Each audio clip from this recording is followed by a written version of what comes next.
Hello दोस्तों, नमस्ते। आज की कहानी है काली बहू। निकिता की सास हमेशा निकिता के काले रंग को लेकर उल्टा सीधा कहती रहती थी, लेकिन वही सब उनकी बेटी के साथ होने लगा। तब उन्हें अपनी बहू का दर्द समझ में आया।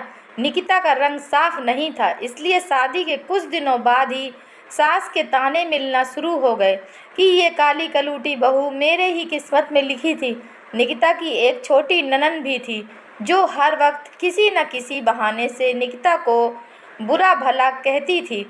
एक दिन निकिता किचन में काम कर रही थी। उसकी ननंद किचन में आकर कहने लगी, अरे भाभी, ये आप हो? मैंने समझा काम वाली बाई प्याज काट रही है। निकिता ने मुड़कर अपनी ननंद की तरफ देखा। उसके चेहरे पर मजाक वाली मुस्कुराहट थी। उस दिन के बाद से निकिता ने खुद पर ध्यान देना शुरू कर दिया ताकि कोई उसे काम वाली ना समझे, क्योंकि काम वाली बाई भी काली थी। लड़की चाहे गोरी हो या काली, उसे ईश्वर ने ही तो पैदा किया है।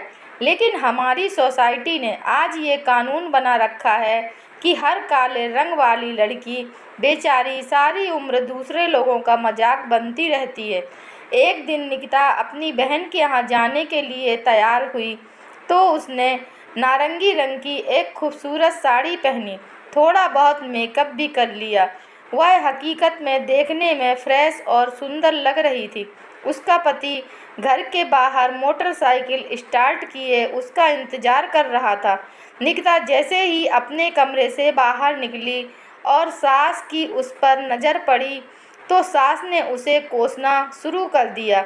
एक तो ऐसा काला रंग और फिर ये साड़ी। अरे बहू, कुछ तो अपनी लाज रख लेती। जाओ और कोई हल्के रंग की साड़ी पहनो, ये तुम पर बिल्कुल भी अच्छी नहीं लग रही है। यह सुनकर निकिता की का सारा उत्साह और आत्मविश्वास टूट गया।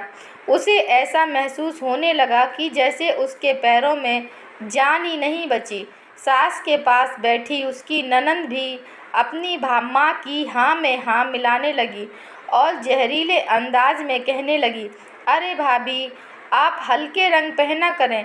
यह भारी रंग आपके ऊपर बिल्कुल भी अच्छा नहीं लगता है। उस दिन निकिता का दिल पूरी तरह टूट गया था। वह बाहर खड़े अपने पति से ये कहकर कमरे में चली आई, मैं 5 मिनट में आती हूँ। थोड़ी देर के बाद जब वह कमरे से बाहर निकली तो उसने एक हल्के रंग की साड़ी पहन रखी थी। चेहरा मेकअप से खाली था और आंखों में आंसुओं की एक धारा। कुछ दिनों के बाद ननंद की शादी लग गई और उसने सोचा कि मैं निकिता भाभी से अपनी सारी बुरी बातों की माफ़ी मांग लेती हूँ। लेकिन उस दिन निकिता तेज कदमों के साथ कमरे से बाहर निकल गई। बाहर सोफे पर बैठी सास निकिता पर बड़बड़ा रही थी, हाय, ये काली कलूटी बहू मेरी ही किस्मत में लिखी थी। जब रिश्ता देखने गई थी तो पता नहीं कौन सा मेकअप कर लिया था इसने। मुझे क्या मालूम था कि ये इतनी काली है कि तवा भी इसे देखकर शर्मा जाए। निकिता अब सास की इन कड़वी बातों की आदी हो चुकी थी। उस दिन भी जब वह किचन में खड़ी काम कर रही थी तो सास बराबर उस पर बड़बड़ाई जा रही थी और अपने बेटे से कह रही थी कि मैंने तुमसे पहले ही कहा था कि ये लड़की तुझे खुश नहीं रख पाएगी। इसका चेहरा तो देखो, जैसे हंसी छूकर भी नहीं निकली है। हर वक्त मुंह बनाए घर में इधर उधर चक्कर लगाया करती है। कोई काम तो करना आता नहीं है। मेरा तो इसे देख देख कर जी जलता है। पति भी मासूमियत से बोला कि माँ, मैं भी इससे कहा करता हूँ कि खुश रहा करो, तुम्हारे पास किस चीज़ की कमी है, मगर यह मेरी सुनती ही नहीं। अरे, अगर नहीं सुनती तो भगाओ इसको अपनी ज़िंदगी से। और भी बहुत सी लड़कियां हैं, वे मिल जाएंगी मेरे बेटे को। उसी वक्त घर के दरवाजे पर दस्तक हुई और एक मेहमान घर के अंदर आए। मेहमान के आने से सास की जुबान रुकी और शायद निकिता के आंसू भी। अरे नहीं, निकिता तो अभी भी रोए जा रही थी। उसकी आंखों से बराबर आंसू निकलते जा रहे थे। उसकी सास की बातें इतनी कड़वी थीं। आने वाला मेहमान कोई और नहीं बल्कि निकिता की ननंद थी, जो शादी के बाद आज पहली बार घर आई थी।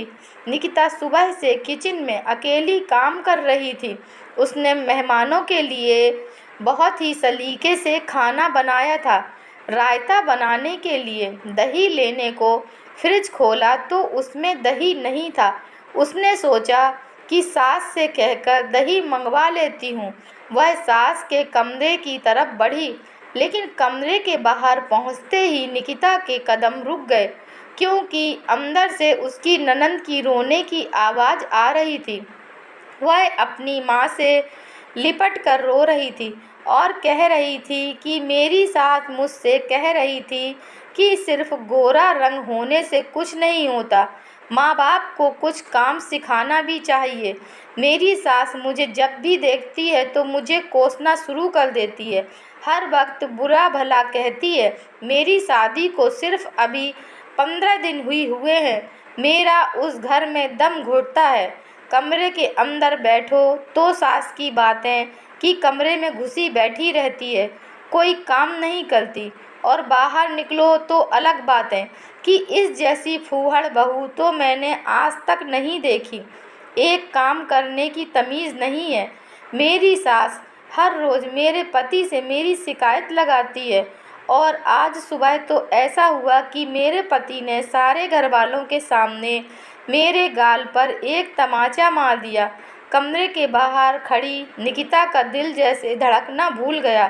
तभी निकिता की सास बाहर निकलती है और निकिता को खड़ा देखकर समझ जाती है कि उसने सभी बातें सुन ली हैं। तब निकिता की सास व ननद निकिता के साथ किए हुए अपने गलत व्यवहार की माफ़ी मांगते हैं। तब निकिता सोचती है कि सच कहते हैं, ईश्वर के घर में देर है अंधेर नहीं। क्या ईश्वर की तरफ से इंसाफ इतनी जल्दी होने लगा है? दोस्तों, अगर यह कहानी आपको पसंद आई है तो कृपया लाइक कीजिए, शेयर कीजिए, और चैनल पर नए हैं तो कृपया चैनल को सब्सक्राइब कीजिए। धन्यवाद।